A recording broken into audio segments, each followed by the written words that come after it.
Amber Heard's In the Fire director left him speechless, calling her a fearless truth-teller. In Hollywood, demonic possession is very popular. We have been plagued by Husera, The Nun 2, Run Rabbit Run, Evil Dead Rise, Talk to Me, The Bone Woman, and It Lives Inside just this year. In fact, they even brought back The Exorcist, starring Ellen Burstyn, and cast Russell Crowe as an inebriated Italian nobleman who has a romantic relationship with the devil. Currently, Connor Alline, the director of No Man's Land, has a new movie called In the Fire. It appears to have every element of a conventional thriller about demonic possession. Martin, a little child in a small South American hamlet in the 1890s, is thought to have under the devil's influence. The town blames the little shoulders of the bug-eyed boy who, some time ago, trampled his mother to death on horseback for all the strange happenings, including murders, fires, and plagues. When the youngster has nowhere else to go, New York alienist Grace Burnham is called in to evaluate him and decide whether the boy is truly possessed or if the town's residents are simply deranged. But Grace's presence only makes the mob more incensed rather than calms them down. In the public square, they yell witch, and demand that she repent, for what, exactly, while ripping off her clothing, holding her down,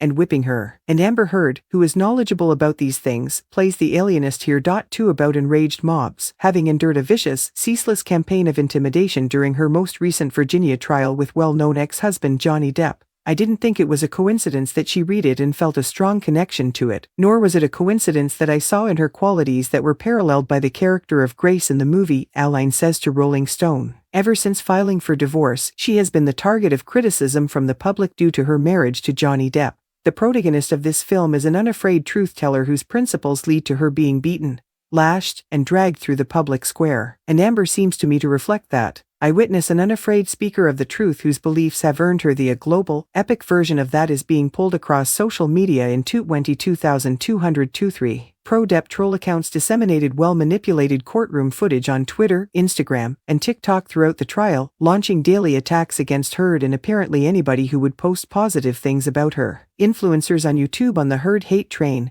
posing as unpaid court reporters in order to get clicks. One of the worst incidents of cyberbullying and cyberstalking by a set of Twitter accounts that we've ever seen was the online war conducted against Heard. According to Bot Sentinel, a research firm that keeps an eye out for misinformation and abuse on social media, Alline describes Heard's experience with the hostility he's received from the pro-Depp camp as extremely unfair and just wrong. A handful of our other